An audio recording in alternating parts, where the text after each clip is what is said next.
अस्सलाम वालेकुम। Legal forum में आप सबको खुश आमदीद। आज का जो हमारा टॉपिक है वो है एग्जामिनेशन ऑफ एप्लीकेशन, और उसके बाद सेक्शन 17, सेक्शन 18 और सेक्शन 21 तक हमने पढ़ना है। उसके बाद सेक्शन 21 के बाद हमने फिर जो अपोजिशन वगैरह फाइल होनी है पेटेंट के अगेंस्ट, वो हमने पढ़नी है। तो चलिए आज जो हमारा टॉपिक है ये शुरू करते हैं इसको। Examination of the application.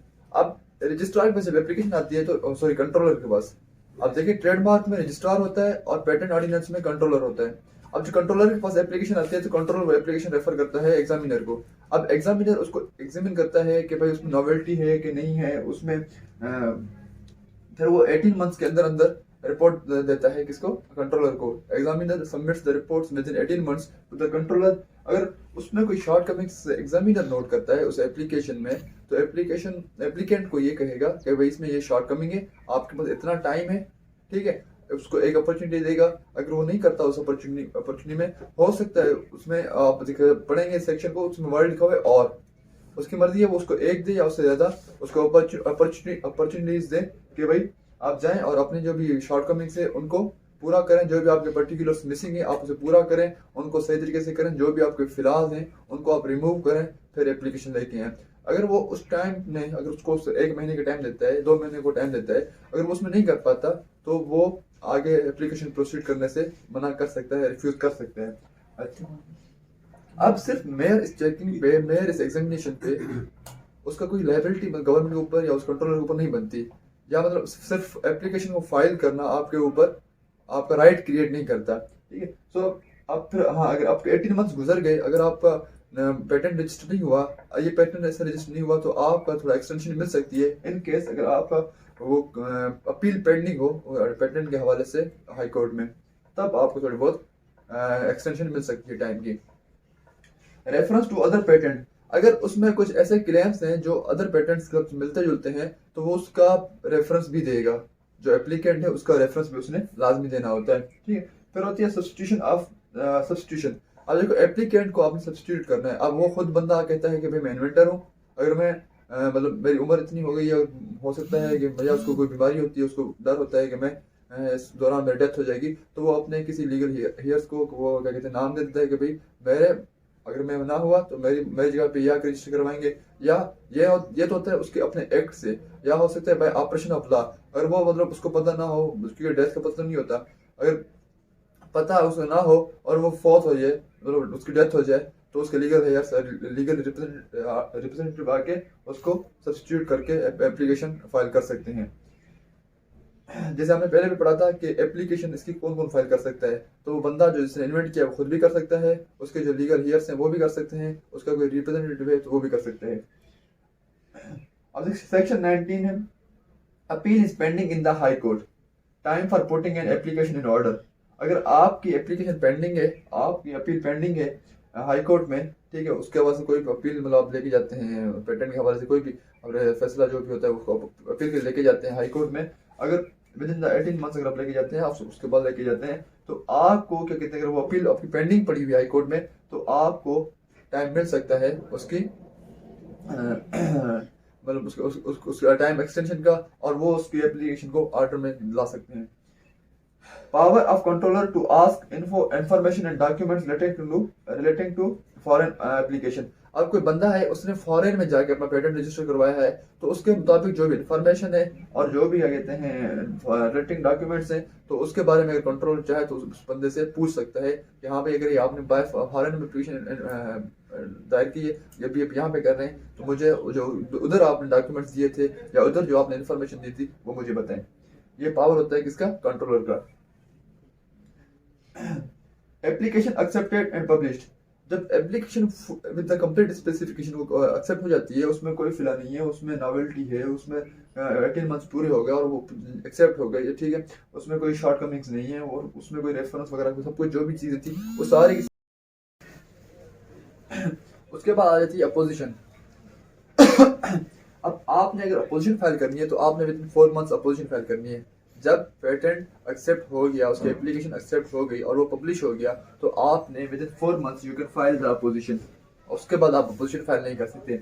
अब जिसने अपोजिशन फाइल की है वो उसके ग्राउंड्स क्या हो सकते हैं, उसके ग्राउंड्स ये हो सकते हैं कि जो पेटेंट पेटेंट क्या कहते हैं रजिस्टर करवा रहा है या एप्लीकेशन में दी हुई है, वो क्या है, वो स्टोलन है, या वो क्या है, वो पेटेंटेबल नहीं है, लाइक उसमें कोई नॉवेल्टी नहीं है, लाइक उसमें जो स्पेसिफिकेशन है वो डिफाइंड नहीं है, कुछ उसका कोई भी उसके हिसाब से ग्राउंड हो सकता है, ठीक है। नॉट डिस्क्लोज स्पेसिफिकेशन, उसने कोई अपनी जो स्पेसिफिकेशन है उसको सही तरीके से डिस्क्लोज नहीं किया तो वो भी पेटेंटेबल नहीं हो सकता। और claims for patent not clear, जो उसने क्लेम्स किए हुए पेटेंट के लिए वो भी उसके क्लियर नहीं है। तो अगर ये उसके ग्राउंड्स हो सकते हैं, उसके अलावा कुछ और ग्राउंड्स भी मेंशन्ड है इस सेक्शन में। तो बेसिक ग्राउंड्स कौन से रहते हैं, तो ये 4 ग्राउंड्स हैं। तो इन ग्राउंड्स पे कोई भी अपोजिशन फाइल करके पेटेंट को उसके एप्लीकेशन को रिजेक्ट करवा सकता है अगर वो प्रूफ कर जाता है। थर्ड पार्टी ऑब्जर्वेशन, अब देखिए ये वो पार्टी है जिसका केस से या प्रोसीडिंग से जिसने अपोजिशन तो फाइल नहीं की लेकिन वो बाहर बैठ के ऑब्जर्व कर रहा है प्रोसीडिंग को, ठीक है, या प्रोसीडिंग नहीं, उसने गजट में पब्लिश किया है उसको ऑब्जर्व कर रहा है। फिर उसने क्या किया, इन राइटिंग उसने कंट्रोलर को एक लेटर भेजा, उसने एप्लीकेशन भेजी या उसको एक मतलब किसी तरीके से इन्फॉर्म करने की कोशिश की इन राइटिंग कि भाई ये जो आपको पेटेंट की एप्लीकेशन मिली है जो आपने ऑफिशियल गजट में पब्लिश की है उसमें कोई भी किसी भी किस्म की नॉवेल्टी नहीं है। और वो जो थर्ड पार्टी होती है वो प्रोसीडिंग की कोई पार्टी शार्टी नहीं होती, ठीक है, वो एक न्यूट्रल बंदा होता है, जनरल बंदा होता है, कोई भी उस बंदे को क्या कहते हैं थर्ड पार्टी ऑब्जर्वेशन कर सकता है, ठीक है, वो कोई भी बंदा हो सकता है। उसके बाद सेक्शन 25 है,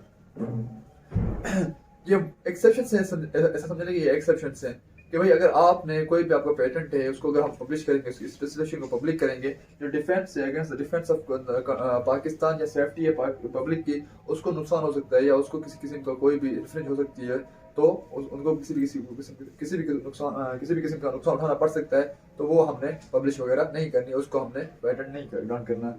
अब जो रेजिडेंट्स हैं विद इन द पाकिस्तान, अगर वो बाहर किसी मुल्क में अगर अपना पेटेंट या कोई फाइल एप्लीकेशन करने जा रहे हैं तो उन्हें क्या करना है, सबसे पहले कंट्रोलर वगैरह से एप्लीकेशन लेनी होती है, परमिशन लेनी होती है।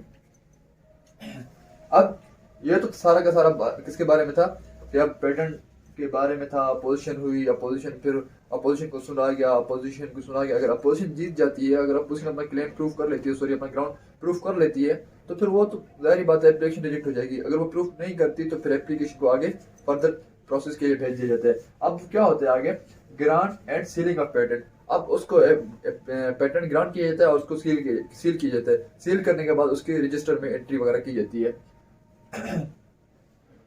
अब देखें अगर उसमें आपने कोई अमेंडमेंट वगैरह करवानी है या कोई आपने ceiling of patent with in 6 months आपको इसमें आपने कोई एडिशन करवानी है पेटेंट में, अपने पेटेंट में कोई एडिशन करवानी है, तो इस एडिशन के लिए आपने जब स्पेसिफिकेशन हो जाती है ना, जब कंप्लीट स्पेसिफिकेशन पब्लिश हो गई है तो विद इन द 6 मंथ्स आप कोई भी एडिशन उसमें करवा सकते हैं, ठीक है, not after the 6 months but within the 6 months you can go and you can add anything to the specification of the patent application. अब अमेंडमेंट आप उसमें किसी भी किस्म की अमेंडमेंट कर सकते हैं, जैसे मैंने ऊपर बताया कि आप उसमें किसी भी किस्म की अमेंडमेंट कर सकते हैं। अब जो डेट ऑफ पेटेंट होती है वो कौन सी होती है, डेट ऑफ पेटेंट जिस दिन वो फाइल होता है तो उसको क्या कहते हैं, डेट ऑफ पेटेंट कहते हैं, जिस दिन उसको ग्रांट होता है उसको डेट ऑफ पेटेंट कहते हैं। अब राइट्स कन्फर्ड, अब आपका पेटेंट तो ग्रांट हो गया, आपका पेटेंट सील हो गया, अब उसके बाद आपको कौन से राइट्स मिलते हैं। अगर ऐसा पेटेंट है, कोई भी प्रोडक्ट है उसके ऊपर आपको पेटेंट मिला हुआ है, ठीक है, तो अगर वो कोई बंदा उसको बना रहा है तो आपके ऊपर अख्तियार है कि आप उससे रोक सकते हैं, आप उसे क्या कर सकते हैं, रोक सकते हैं। या उसने अगर जो भी चीज़ होगा, अगर आपका चीज़ कोई भी इस्तेमाल करनी है जो आपने पेटेंट करवाई हुई है, तो उसने सबसे पहले आपकी कंसेंट और आपकी परमिशन लेनी होगी। तो ये किस में था, in case of product, in the case of process, अगर आपने कोई ऐसा प्रोसेस इन्वेंट किया है, उसका प्रोसेस को आपने पेटेंट करवाया हुआ है, फिर क्या होगा, फिर वो जो प्रोसेस को कोई बंदा इस्तेमाल कर रहा है वो भी कंसेंट होगी ऑनर की, इन्वेंटर की, उसकी कंसेंट के साथ वो उसको इस्तेमाल कर सकता है। और उसके बाद क्या होता है, तीसरा राइट उसका क्या है, वो अपना पेटेंट किसी और को साइन कर दे, किसी और को ट्रांसफर कर सकता है, तो उसकी मर्जी है। अगर कोई उसको राइट को इन्फ्रिंज कर रहा है तो वो इन्फ्रिंजर के अगेंस्ट कहा जा सकता है, कोर्ट में जा सकता है।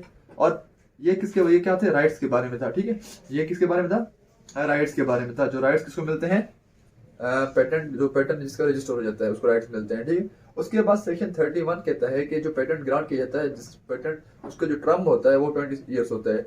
और सेक्शन 31 कहता है कि भाई कुछ सर्टेन कंडीशंस होती हैं कि भाई जब भी आपका पेटेंट खत्म होगा तो आपने उसके रिन्यूअल के लिए फीस जमा करानी है। अगर आपने उसको रिन्यू करवाना है तो आपने उसकी रिन्यूअल के लिए फीस जमा करवानी है। हाँ, अगर आपका साल मतलब कुछ वो पेटेंट का खत्म हो जाता है टाइम, तो जब टाइम खत्म हो गया तो आप कंट्रोलर के पास जाते हैं, उसको कोई रीजन बताते हैं और उससे टाइम मांग लेते हैं, तो आपको 6 महीने का टाइम दे सकता है रिन्यूअल फीस जमा कराने का। उसके बाद टॉपिक आता है रिवोकेशन ऑफ पेटेंट।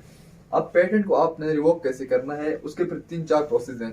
सबसे पहले जो पर्सनली बंदा इंटरेस्टेड होता है, वो अगर खुद अपना रिवोक करवाना चाहे तो खुद करवा सकता है। उसके बाद फेडरल गवर्नमेंट कोई पिटीशन दाखिल करती है, ठीक है, या कोई इन्फ्रिंजर जिसके खिलाफ आपने कोई एप्लीकेशन दायर की हुई है, वो आपके ऊपर काउंटर क्लेम दाखिल करता है या कोई दायर करता है, तो उसमें अगर वो आपके अगेंस्ट प्रूफ हो जाता है तो आपका पेटेंट रिवोक हो सकता है।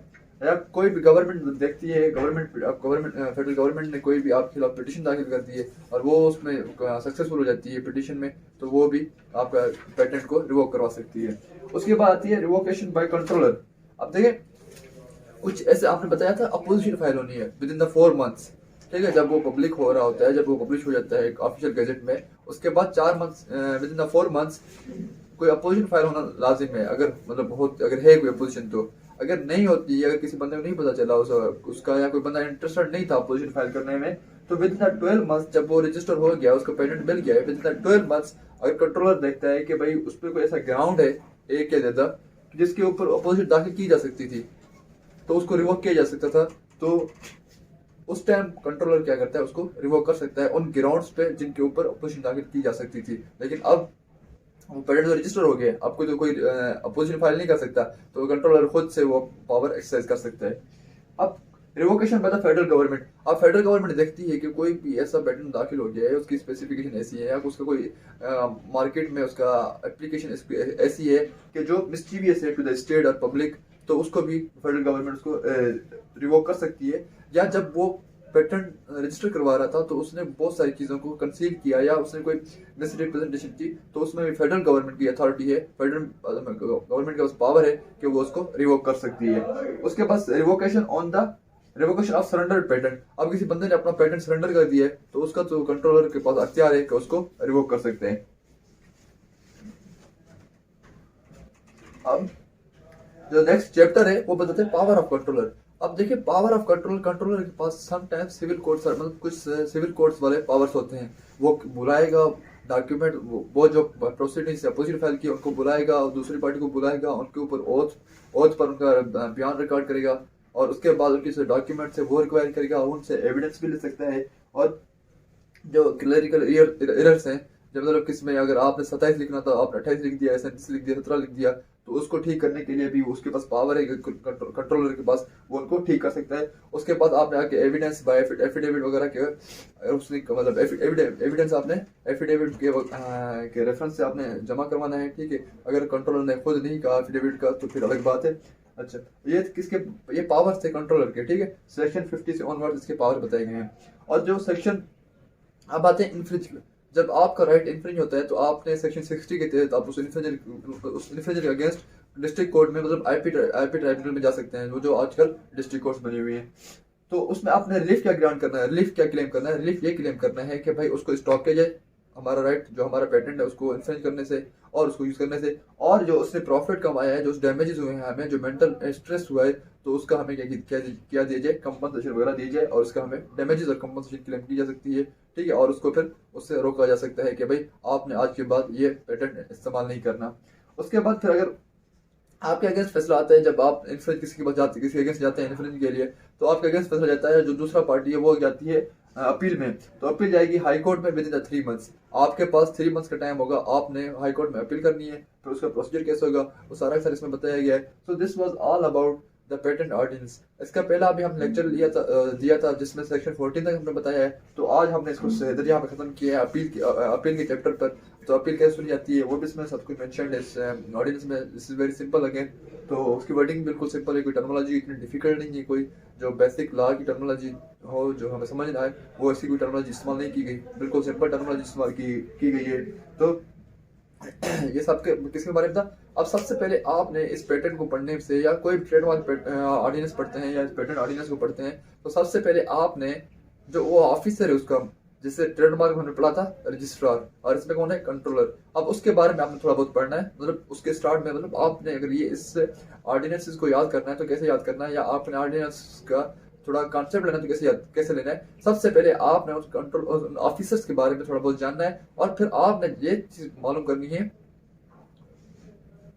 कि कौन कौन सी चीजें हैं जो पेटेंटेबल हैं और कौन कौन सी चीजें जिनका ट्रेडमार्क हो सकता है, ठीक है। तो ये दूसरी चीज होगी। तीसरी चीज ये होगी कि आपने रजिस्ट्रेशन का सारा प्रोसेस, मतलब एप्लीकेशन होगी, एप्लीकेशन की पर्टिकुलर्स कौन से होंगे, फिर उसकी फीस कितनी है, वो सारा का सारा आपको पता होना चाहिए। उसके बाद पब्लिकेशन होती है, एग्जामिनेशन होती है, पब्लिकेशन होती है, अपोजिशन आती है, अपोजिशन के बाद हियरिंग होती है, हियरिंग के बाद कोई फैसला आता है, फैसले के बाद विद्रॉ होता है, विद्रॉ के बाद फिर रजिस्ट्रेशन होती है। ये सारा किसके बारे में था, रजिस्ट्रेशन का प्रोसेस था। उसके बाद आपने उसको देखना है कि वो जो ट्रेडमार्क या पेटेंट ग्रांट किया गया है वो कितने टर्म के लिए ग्रांट किया गया है। अब जैसे पेटेंट है वो 20 साल के लिए ग्रांट किया गया है, जो ट्रेडमार्क होता है वो 10 साल के लिए किया जाता है, और फिर उसका रिन्यू कराया जाता है। तो इसको 20 साल के लिए किया जाता है, फिर उसके बाद उसको रिन्यू किया जाता है। अच्छा, उसके बाद आता है कि इन्फ्रिंजमेंट। क्या आता है इन्फ्रिंजमेंट, लाइक इसमें एक्स्ट्रा एक चीज थी, पावर ऑफ कंट्रोल बताया गया है इसमें पेटेंट ऑर्डिनेंस में। लाइक उसके बाद फिर क्या आता है इन्फ्रिंजमेंट। इन्फ्रिंजमेंट में आपने क्या क्लेम करना है, इसमें जो आईपी ट्राइब्यूनल की आईपी जो इंटेलेक्चुअल प्रॉपर्टी का जो भी आपको रेमेडी मिलनी है, वो क्या रेमेडी मिलनी है, वो सिविल रेमेडी होती है। डैमेजेस और उसको स्टॉप करें, डैमेजेस और उसको स्टॉप करें कि भाई हमारा राइट इन्फ्रिंज ना करे। So this was all about the patent ordinance, और उससे पहले हमने ट्रेडमार्क ऑर्डिनेंस का भी लेक्चर अपलोड किया हुआ है। थैंक यू, आप देखते रहिए।